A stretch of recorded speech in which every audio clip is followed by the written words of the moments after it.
오늘은 로마서 강의 8번째 말씀을 함께 살펴보도록 하겠습니다. 오늘 말씀의 제목이라고 할 수 있을까 모르겠는데 오늘 핵심적인 주제는 이것입니다. 우리 주님을 인격적으로 대합시다 입니다. 우리 주님을 인격적으로 대합시다 입니다. 인격적이다라는 말이 무슨 말인지는 사실은 생소할 겁니다. 이게 세대가 위로 갈수록 더 생소한 단어입니다. 인격적이라는 단어는 이게 현대 사회로 오면서 좀 더 많이 주장되는 단어입니다.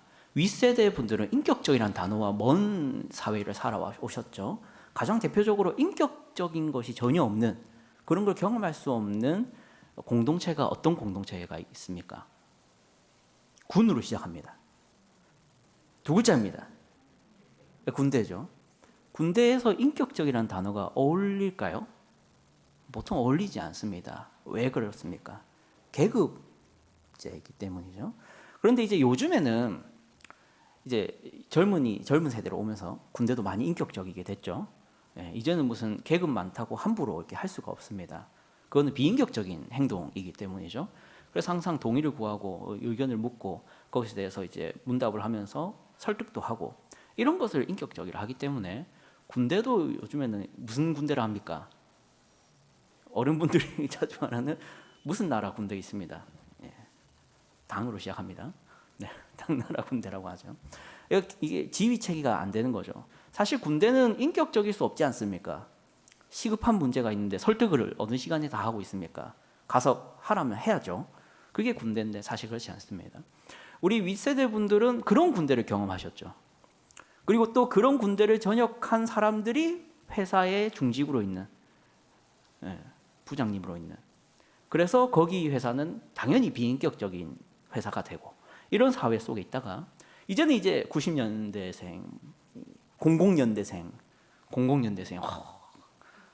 주민등록번호 앞에 00이더라고요. 00 세대가 이제 회사에 들어오고 하면서 이제 군대식으로는 안 되는 그런 시대가 됐다 합니다. 그게 인격적이라는 단어가 요즘 우리 현대 사회에 쓰이는 이런 배경입니다. 이런 우리 주님을 그래서 인격적으로 대하자. 이게 도대체 무슨 말일까? 오늘 6장 말씀이 그 문제를 다루고 있기 때문에 오늘 제목이 그렇습니다. 우리는 지난 시간 로마서 5장의 말씀을 살펴보았습니다. 그렇죠? 거기서 바울은 사망의 왕노릇함과 은혜의 왕노릇함을 대조시켰었습니다. 그래서 사망의 왕노릇하던 모든 사람들은 다 죄인일 수밖에 없다라는 얘기로 시작해서 이제는 그리스도의 의로운 한 행위, 의로운 한 순종, 뭐죠? 세 글자입니다. 10으로 시작합니다. 십자가로 말미암아서 은혜의 왕노릇함의 세계가 열린 거죠. 그래서 믿는 자들은 사망의 왕노릇하던 세계에 있다가 어디로 들어간다? 은혜의 왕노릇하는 세계로 들어왔다. 그래서 우리가 예배드리고 있다. 그게 5장이었습니다. 은혜의 왕노릇이 뭡니까? 왕노릇이 뭔지를 그때 말씀드렸었죠. 지배받는 겁니다. 지배를 받는 거.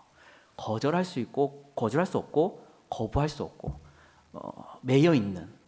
근데 사망의 왕노릇이란 사망할 수밖에 없는 상태, 죽을 수밖에 없는 상태.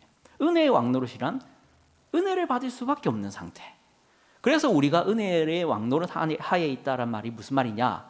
구원이 취소될 수 없는, 내가 발버둥을 쳐도 은혜 받을 수밖에 없는, 나는 죄를 지었는데 심판이 오지 않고 용서가 와버리는, 그게 은혜의 왕노릇. 그래서 5장 전체가 뭐다? 우리는 구원이 결정되어 있다. 그래서 우리는 취소될 수 없는 구원 하에서 살아가고 있다. 이게 5장이라고 말씀드렸습니다. 그리고 6장이죠. 그리고 6장. 그런데 이제 6장에서 이런 의문이 생기는 겁니다. 사실은 5장에서 6장으로 넘어오는 것보다는 5장에서 8장으로 넘어가야 좀 연속적으로 잘 연결됩니다. 한번 8장 한번 보시죠. 8장 1절과 2절입니다. 앞에 띄워온 거 보시면 됩니다. 8장 1절과 2절 한번 읽어보겠습니다. 시작. 그러므로 이제 그리스도 예수 안에 있는 자에게는 결코 정죄함이 없나니 이는 그리스도 예수 안에 있는 생명의 성령의 법이 죄와 사망의 법에서 너를 해방하였습니다. 이 생명의 성령의 법이 뭔지 눈치채겠죠. 은혜의 왕노릇하는 상태, 그 법칙입니다. 그럼 뒤에 죄와 사망의 법은 뭡니까? 사망의 왕노릇하던 법칙 하에 있던 인생. 이게 로마서 8장으로 넘어가는 겁니다. 그래서 은혜의 왕노릇하는 인생, 구원이 결정된 인생이니까 그러므로 너희는 정죄함이 없다. 이게 8장으로 넘어가야 잘 어울리는 거죠. 그러니까 6장과 7장이 뭐냐는 겁니다. 6장과 7장은 뭐길래 여기에 끼어들어 있냐? 이겁니다. 은혜의 왕노릇을 얘기했더니 이게 문제가 생기는 거죠. 두 가지 문제가 생기는 거죠. 그래서 6장이 필요하고 7장이 필요한 겁니다. 그러니까 6장을 오늘 이해할 때 이런 배경을 좀 아시면 좋습니다. 은혜의 왕노릇, 구원이 결정되었다. 하나님께서 우리를 반드시 구원한다. 예수를 믿음으로 구원받은 사람은 취소될 수 없다. 이런 말이 들었을 때 생기는 어떤 불편함이 반드시 있습니다. 그 불편함에 대해서 설명이 필요한 거죠. 그게 6장이라고 할 수 있습니다. 6장 1절 한번 보십시오. 6장 1절 함께 읽겠습니다. 시작. 그런즉 우리가 무슨 말을 하리요? 은혜를 더하게 하려고 죄에 거하겠냐? 이게 불편함입니다. 바울은 그걸 아는 겁니다. 내가 구원이 결정되어 있다라고 이렇게 말하면 너희가 어떻게 생각할지를 내가 안다 해서 이 얘기를 하는 겁니다. 뭐라고 말하는 겁니까? 예수님을 믿으면 그러면 구원이 결정되는 거면 죄를 지어도 용서받겠네? 그럼 나 예수 믿고 죄 펑펑 지으면서 살아가도 되겠네? 라는 약간의 어떤 비꼼, 아니면 정말로 그렇게 믿어버리는 그런 문제가 생깁니다. 그래서 그러한 생각을 가진 사람이 종교를 만들죠. 그게 뭡니까? 구로 시작합니다. 세 글자입니다. 구, 원, 파가 그런 생각입니다. 예수 믿으면 끝. 그러면 나 구원 확정. 그러면 죄 지어도 된다. 이게 구원파입니다. 그래서 그들은 죄를 마음껏 지어도 다 용서받았다 생각합니다. 자, 그러면 또 반대로 이런 생각하는 사람도 있겠죠. 예수 믿으면 끝. 이란 말이 그럼 죄를 마음껏 지어도 된다는 말이면 그런 말은 나는 믿기 싫다라고 하는 사람도 있을 수 있는 거죠. 그렇지 않습니까? 왜 그렇습니까? 죄를 지어도 된다는 말을, 순종하지 않아도 된다는 말을, 불순종해도 괜찮다라는 말을 하면 우리 아이들이, 우리 성도님들이 안일하게 살까 봐 그게 걱정이 되는 사람들이 있지 않겠습니까? 그런 사람들이 있는 거죠. 그래서 우리 장로교회도 이 예정론이니 하나님이 선택하면 반드시 구원받는다느니 한번 구원받은 사람은 반드시 취소되지 않는다니 이런 말을 불편해하는 목사님들도 계시고 신학자도 있습니다. 그런 성도님들도 많이 있고 그런 젊은 그리스도인들도 정말 많습니다. 이 문제를 어떻게 다룰 거냐? 이게 6장에서 설명하는 겁니다. 그러면 오늘 6장을 한번 본문을 살펴보도록 하겠습니다. 6장의 내용은 이게 처음부터 끝까지 한 번에 보는 게 좋아서 오늘 다 다루려고 합니다. 6장 전체는 크게 세 단락으로 나눌 수 있습니다. 세 단락. 첫 번째 단락은 뭐냐? 1절부터 11절입니다. 1절부터 11절 잘 이렇게 눈에 익혀 놓으십시오. 1절부터 11절. 두 번째 단락은 12절과 13절입니다. 두 번째 단락은 12절, 13절입니다. 세 번째 단락은 14절부터 나머지 23절까지입니다. 이렇게 세 단락으로 나눌 수 있습니다. 이런 단락으로 한번 하나하나 살펴보도록 하겠습니다. 첫 번째 단락이 1절부터 11절이라고 했죠. 1절부터 11절에 말하는 게 뭐냐 했을 때 거기서 말해지고 있는 것은 연합교리입니다. 연합의 교리. 교리라고 하는 연합의 교리입니다. 아까 5장이 뭘로 끝났습니까? 은혜의 왕노릇으로 끝났지 않습니까? 우리는 은혜가 왕노릇하는 인생이 시작됐다. 우리는 구원이 취소될 수 없다로 끝났습니다. 자, 그런데 거기에 대해서 어떻게 하면, 그러면 어떻게 우리가 은혜가 왕노릇하는 이런 인생에 들어오게 되었느냐? 그 구체적인 이유를 설명할 필요가 있는 거죠. 그게 여기서 연합교리로 제시되고 있는 겁니다. 한번 3절부터 5절을 보겠습니다. 3절부터 5절 다 살펴보기는 어렵고 3절부터 5절 보겠습니다. 한번 다 같이 읽어보죠. 시작. 무릇 그리스도 예수와 합하여 세례를 받은 우리는 그의 죽으심과 합하여 세례를 받은 줄을 알지 못하느냐. 그러므로 우리가 그의 죽으심과 합하여 세례를 받음으로 그와 함께 장사되었나니 이는 아버지의 영광으로 말미암아 그리스도를 죽은 자 가운데서 살리심과 같이 우리로 또한 새 생명 가운데서 행하게 하려 함이라. 만일 우리가 그의 죽으심과 같은 모양으로 연합한 자가 되었으면 또한 그의 부활과 같은 모양으로 연합한 자도 되리라. 아멘.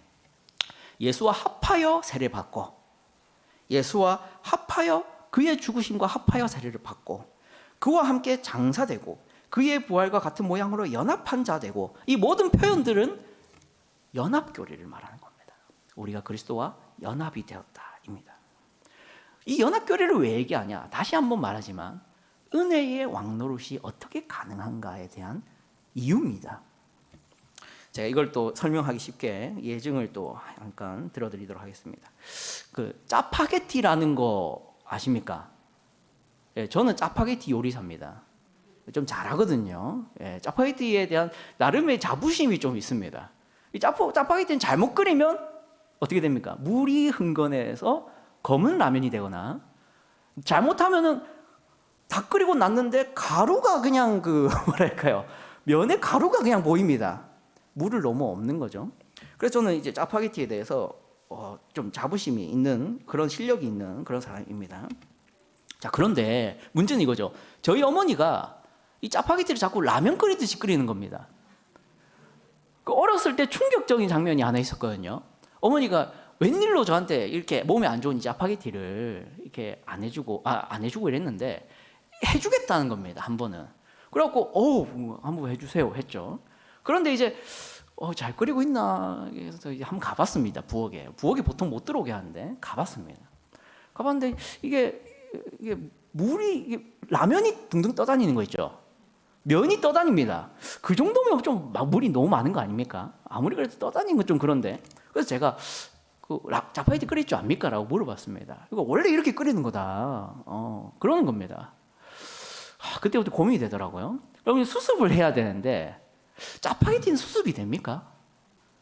안 됩니다. 왜 그렇죠? 소스가 물에 융화가 됐습니다. 그러니까 여기서 물을 걸어낼 수가 없습니다. 그러면 물을 버리려면 어떻게 됩니까? 그만큼 소스의 비율도 같이 버려집니다. 이 수습이 안 되는 거죠. 그래서 할 수 없이 그 짜파게티를 정말 못됐는데 제가 다시 끓였습니다. 못됐죠. 정말 못됐습니다. 그걸 그냥 먹으면 되지. 그냥 버렸습니다. 연합교리가 이런 겁니다. 정말 이제 가벼운 비유죠. 연합교리가 바로 그런 겁니다. 예수 그리스도께서 죄로 말미암아서 십자가에 못 박혀 죽으신 것이면 우리도 그 죄를 위하여 죽은 거고, 우리가 예수님이 부활하신 거면 우리도 반드시 부활하는 거고, 이게 가능한 이유가 연합입니다. 물을 버리려고 해도 물만 못 버리는, 소스도 버릴 수밖에 없는 상태, 그게 연합입니다. 그 연합이 되어 버린 겁니다. 예수를 믿는 사람은 연합이 됩니다. 그래서 구원이 결정되는 겁니다. 우리를 심판하려면 이제는 하나님이 예수님을 심판해버려야 되는 겁니다. 하나님이 우리를 버리려면은 하나님이 자기의 사랑하는 독생자 아들 예수를 버려야 돼버리는 겁니다. 그런 일을 누가 해버렸냐면은 예수님이 해버린 거죠. 그러니까 성부 하나님인 우리 하나님이 손을 못 대는 상태, 그게 연합입니다. 그걸 말하는 게 1절부터 11절인 거죠. 자, 그런데 바울이 이 결론을 11절에서 이렇게 내립니다. 11절 보겠습니다. 함께 읽겠습니다. 시작. 이와 같이 너희도 너희 자신을 죄에 대하여는 죽은 자요 그리스도 예수 안에서는 하나님께 대하여서는 살아있는 자로 여길지어다. 아멘. 이 중요한 표현이 이겁니다. 이와 같이 너희도 끝에 뭐라고 되어 있습니까? 여길지어다. 여긴다는 말이 뭡니까? 잘 모르겠지만 눈에 안 보이고 확인도 안 되고 경험도 안 되지만 그렇다고 여겨 할 때 여긴다 아닙니까? 여긴다는 거는. 그러니까 연합교리는요, 경험을 못합니다. 느껴지지 않고 인식이 안 됩니다. 이곳에 계신 여러분들 중에 혹시 예수님과 연합하는 경험을 했다 하시는 분 있습니까? 아무도 없죠. 연합은요, 신비입니다. 그래서 바울은 여겨라, 그렇다고 여겨라, 너희가 그리스도와 연합한 줄로 알고 여겨라, 신비의 영역입니다. 이거는 성령님께서 우리와 그리스도를 하나 되게 하는 신비한 영역이기 때문에 우리가 인식이 안 됩니다.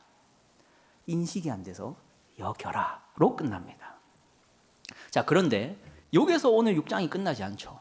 그 다음에 12절이 나옵니다. 이게 두 번째 단락인데요, 12절과 13절 한번 읽어보겠습니다. 시작.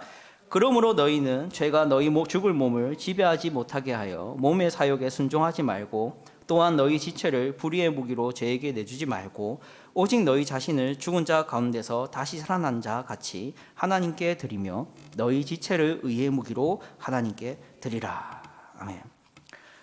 이게 지배하지 못하게 하고 뭐 순종하지 말고 죄에게 내주지 말고 하나님께 드리며, 이런 표현들이 나옵니다. 자, 여기는 우리가 아주 모순적인 것을 발견해야 됩니다. 우리가 5장까지 계속 뭘 얘기했습니까? 방금 11절까지도 뭘 얘기하고 있었습니까? 구원이 취소될 수 있다 없다? 있다 없다? 없다를 계속 말해왔지 않습니까?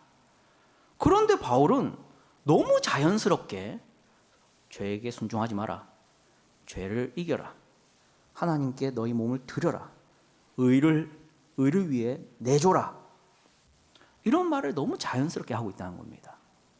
자, 아까 구원이 결정되어 있다라는 얘기를 하면 우리가 무슨 불편함이 생긴다 했습니까?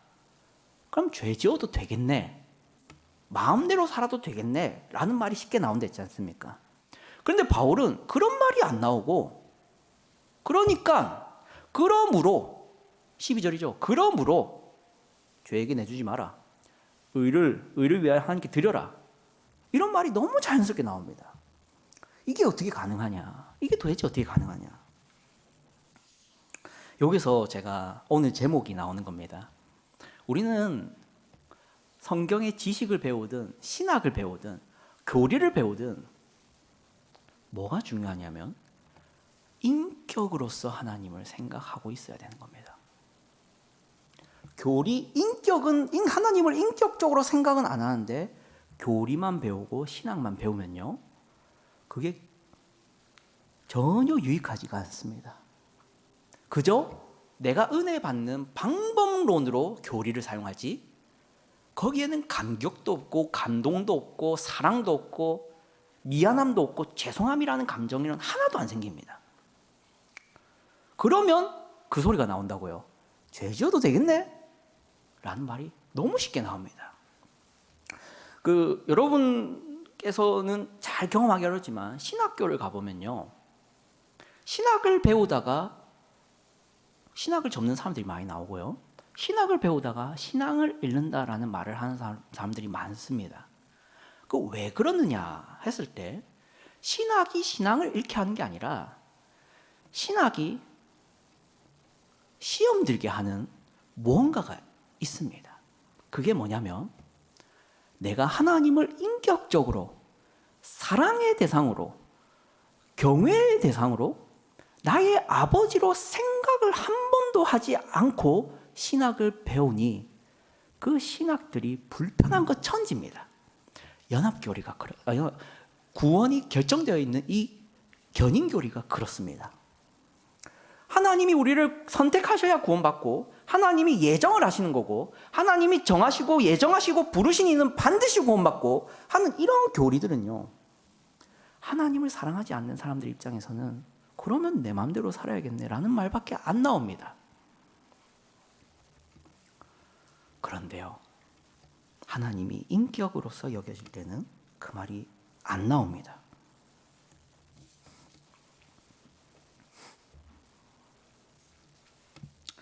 우리가 창세기 2장 24절을 한번 보도록 하겠습니다.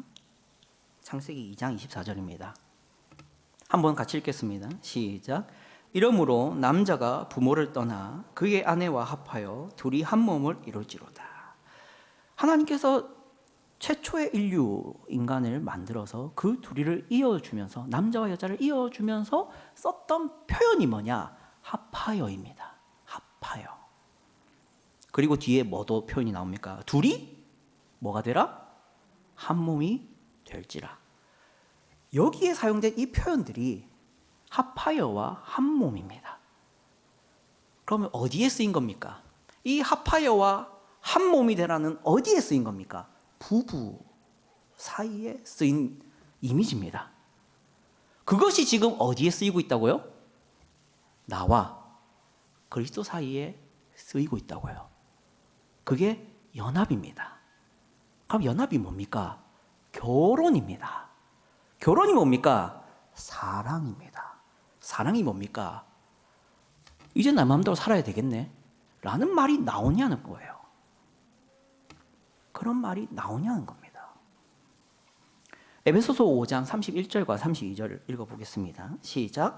그러므로 사람이 부모를 떠나 그의 아내와 합하여 그 둘이 한 육체가 될지니 이 비밀이 크도다. 나는 그리스도와 교회에 대하여 말하노라. 그리스도와 교회에 대하여 말하는데 남자와 여자의 결혼을 말합니다. 우리가 믿음으로 그리스도와 연합이 되었다. 그래서 우리의 구원은 반드시 이루어진다. 이거는요, 그냥 법칙이나 단순한 어떤 아무 의미 없는 어떤 교리가 아닙니다. 거기에는 사랑이 전제됩니다. 거기에는 결혼이라는 관계의 형성이라는 게 전제된다고요. 그런데 이제 너희가 그리스도와 연합이 됐으니까 여러분은 반드시 구원받는다라는 얘기를 들었더니 그러면 저 이제 마음대로 살게요 라는 말이 왜 나오냐는 겁니다. 감사가 나와야죠. 감사가 나와야죠. 저희 부모님은 한 주에, 한 주, 7일에 4번은 싸우셨습니다. 한 주에 4번은. 제 기억에 일단 생각나는 것만 한 주에 4번입니다. 이거는 제가 대학생이 될 때까지 반복됐습니다. 저희 아버지는 광기에 휩싸여서 매주 2-3번은 어머니의 몸에 손을 댔습니다. 어머니의 몸에 멍이 사라지는 날이 없었습니다. 어느 날은 피도 자주 냈습니다. 저희 어머니 머리에서도 피를 내고 입에서도 피를 내고 자주 피를 냈습니다. 저는 초등학교 때부터, 기억나는 건 초등학교니까, 초등학교 때부터 수능 치는 당일까지 두 분을 말리느라 바빴습니다. 수능 치는 전날까지도 두 분을 말리느라 바빴습니다. 저희 아버지가 어머니의 몸에 손을 대는 게 너무 보기 싫더라고요. 그래서 초등학교 때도 말리고 대학생 때도 말렸습니다.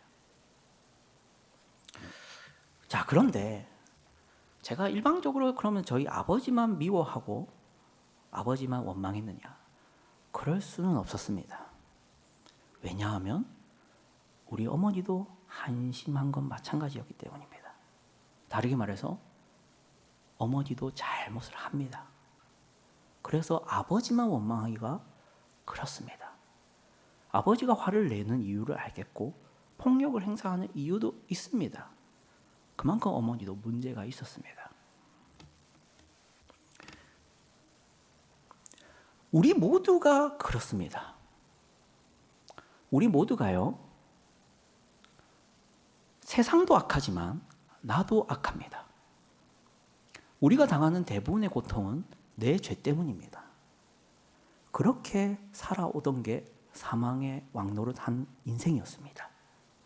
그러다가 거기서 이혼을 하고 지금은 새 남편을 만났죠. 누굽니까? 그리스도이십니다. 이 그리스도이신 새 남편은 예전 남편과는 다릅니다. 나를 선대합니다. 나를 용서합니다. 나를 품어줍니다. 나를 내 한심함과 내 부족함을 넘어가 줍니다. 그런데요. 그러니 이제 더 한심하게 살자. 왜? 새 남편은 나를 안 때려. 새 남편은 나를 용서해줘. 새 남편은 나를 관대하게 대해줘. 내가 마음대로 살아도 새 남편은 나한테 이혼 서류 안 던질 거야. 새 남편은 나를 안 버릴 확신이 있어. 그러니 내 마음대로 더 살아야지 라는 말을 어떻게 하냐고요. 로마서 5장 15절을 보십시오. 함께 읽겠습니다. 시작. 그런즉 어찌하리요? 우리가 법 아래에 있지 아니하고 은혜 아래에 있으니 죄를 지으리요? 그럴 수 없느니라. 이거는 법칙이 아닙니다.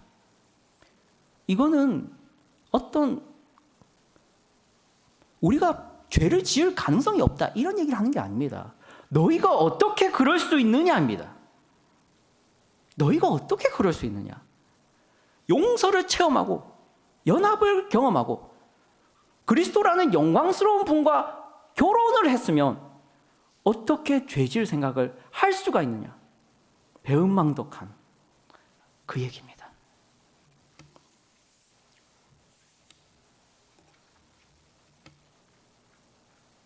그래서 우리 주님을 인격적으로 바라봐야 된다는 말이 그 말입니다. 이것을 좀 더 이렇게 설명드리겠습니다. 제 경험입니다. 제가 고등학교 1학년 때 잠시 아니죠. 좀 더 그랬을 수도 있습니다. 우리 주님을 비인격적으로 정말 몰상식하게 우리 하나님을 무시했던 신앙생활을 한 적이 있습니다. 그게 언제냐면 제가 중학교 3학년 때 여름 수련회 때 회심을 했거든요. 그래서 수련회 때 눈물 콧물 다 쏟고 땀도 뻘뻘 흘리고 찬양하고 집에 돌아와서는 이제 공부도 열심히 하고 성경책도 읽기 시작하고 매주일 찬양 시간 열심히 하고 기도하는 인생이 중3 이후로 시작됐습니다. 그때 뭐 길 가면서도 찬양을 듣고 기도하고 수요일이든 뭐 주일이든 새벽 기도든 뭐 밤낮 가리지 않고 교회를 가면 좋고 막 그런 시절이 있었습니다. 그런 시절이 있고 1년 정도 흘렀습니다. 1년 정도 흘려서 이제 고등학교 1학년이 됐겠죠. 그러면 어떻게 됐겠습니까? 여전히 계속 했겠습니까?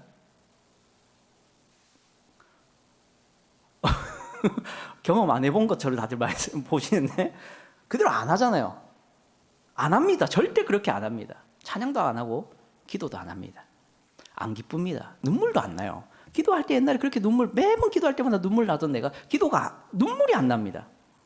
자, 그때 제가 무슨 생각을 했냐면 그러면 내가 다시 예전처럼 방탕하게 살고 죄짓고 정말 나 자신을 세상에 던지고 거기서 그냥 호랑방탕하게 살다가 우리 하나님 다시 불러줄 거니까 우리 하나님 다시 용서해주고 나를 잡아올 테니까 그런 확신이 있으니까 그거 경험하면 다시 돌아가겠지. 다시 기도할 때 눈물도 나고 찬양할 때 기쁘고 예배도 더 열심히 하고 그때처럼 돌아가겠지. 다시 죄 용서를 경험하면 그렇게 되겠지. 그러면 나 열심히 죄 지어야겠다 하면서 손을 놓은 적이 있습니다. 자, 우리 하나님이 나를 버릴 리가 없다라는 것을 내가 다시 예전 신앙생활을 하기 위한 방법으로 쓰고 있습니다. 자, 그런데 배반당하는 우리 하나님의 상처난 마음은 누가 달랩니까? 그 때문에 배반당하고 상처받고 무시당하고 있는 언제라도 다시 불러와야 되는 잡아올 수밖에 없는 우리 하나님의 신세, 우리 하나님의 민망함은 누가 달랩니까? 제가 그렇게 이용해 먹었습니다. 우리 하나님이 인격으로 안 보였습니다. 나만 다시 신앙생활 잘하게 되면 되지 우리 하나님이 배반당하는 것은 관심이 없습니다. 그게 저였습니다.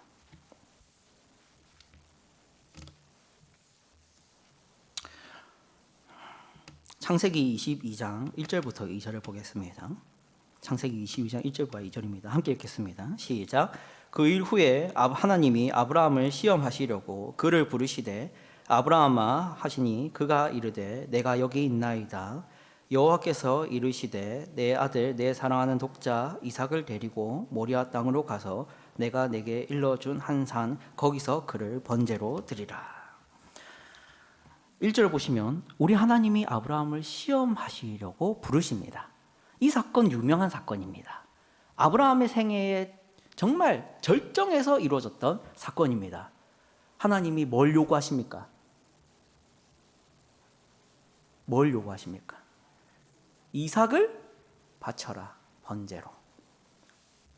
이거를 시험이라고 주신 사건입니다. 우리는 이 사건 너무 익숙해서 안 읽어도 다 아실 겁니다. 자, 그래서 아브라함이 이 시험을 잘 통과했나요? 10절부터 12절 말씀 보겠습니다. 시작. 손을 내밀어 칼을 잡고 그 아들을 잡으려 하니 여호와의 사자가 하늘에서부터 그를 불러 이르시되 아브라함아 아브라함아 하시는지라. 아브라함이 이르되 내가 여기 있나이다 하매 사자가 이르시되 그 아이에게 내 손을 대지 말라. 그에게 아무 일도 하지 말라. 네가 내 아들 내 독자까지도 내게 아끼지 아니하였으니 내가 이제야 네가 하나님을 경외하는 줄을 아노라. 아멘. 이 시험을 통해서 하나님이 뭘 알았습니까? 12절이죠. 내가 이제야 네가 하나님을 경외하는 줄을 아노라입니다. 이거를 위해서 아브라함을 시험하셨습니다. 하나님이 몰랐을까요? 아셨죠? 근데 이걸 왜 하고 싶을까요? 보고 싶죠. 알아도 보고 싶죠. 확인하고 싶죠. 얘가 나를 사랑하는지, 얘가 나를 경외하는지를 보고 싶죠. 알고 싶죠. 이삭을 바쳐야 구원받고 이삭을 안 바치면 구원 못 받고가 아닙니다. 이삭을 바치는 모습 속에서 나를 향한 사랑을 확인합니다. 이것을 이제 우리에게 가져오십시오. 신자는요, 내가 하나님을 사랑하는지를 확인하고 싶어 하는 사람입니다. 이전까지는 하나님이 그거를 확인하고자 하셨다면 이제는 내가 확인하고 싶어 합니다. 아까 연합교리는 확인이 된다 했습니까? 안 된다 했습니까? 안 된다 했죠. 그러면 그거를 확인하고 싶어야죠. 하나님이 나를 사랑할 때는 그걸 확인하고 싶어 했듯이 내가 하나님을 사랑하게 됐으면 그거를 확인하고 싶어야죠. 그래서 순종하라라는 얘기가 나오는 겁니다. 그래서 열매를 맺어라는 얘기가 나옵니다. 마태복음, 마지막으로 이 말씀만 보고 마치도록 하겠습니다. 마태복음 7장 18절부터 20절입니다. 함께 읽겠습니다. 시작. 좋은 나무가 나쁜 열매를 맺을 수 없고 못된 나무가 아름다운 열매를 맺을 수 없느니라. 아름다운 열매를 맺지 아니하는 나무마다 찍혀 불에 던져지느니라. 이러므로 그들의 열매로 그들을 알리라. 이 말씀 속에서 자꾸만 우리가 오해하지 말아야 되는 것은 열매가 그를 좋은 나무 되게 하는 게 아니라 좋은 나무가 되면 좋은 열매를 맺는 겁니다. 하나님께서 우리에게 열매를 요구하는 이유가 뭡니까? 하나님이 우리에게 순종을 요구하고 선행을 요구하고 하나님 말씀에 대한 신실한 태도를 요구하는 이유가 뭡니까? 그걸로 구원시켜 주려고요? 그렇게 하면 너 구원받게 해주려고 이런 거래를 하는 게 아닙니다. 하나님은 이미 우리를 하나님 자녀로 택하셨고 그 다음에 이런 얘기를 하는 겁니다. 내가 아브라함을 사랑해서 그를 시험해 보고 그의 사랑을 확인하고 싶었듯이 너희가 나를 사랑한다면 정말 너희가 그리스도 안에 연합한 사람인지 아닌지를 확인하고 싶어 할 건데 그 확인하는 방법이 뭐냐? 내가 알려줄게. 사랑과 희락과 화평과 온유와 자비와 양성과 충성과 절제. 오래 잠이 빠졌네요. 이거 너희가 하고 있으면 안심해 안심해. 포도나무에 접붙임을 받은 자로서 당연한 열매를 맺고 있다는 것을 그렇게 확인을 해봐. 그러면 안심이 되겠지? 확신이 들겠지? 그러니까 순종하자가 12절부터 나머지 끝까지라고요. 15절부터 23절에 나오는 얘기들이 그거라고요. 너희 몸을 죄에 내주지 말고 의의 종으로 내줘라. 이거는 그렇게 하면 구원해 줄게가 아니라 너희가 그리스도 안에 연합한 자인 것을 그렇게 확인을 해보렴.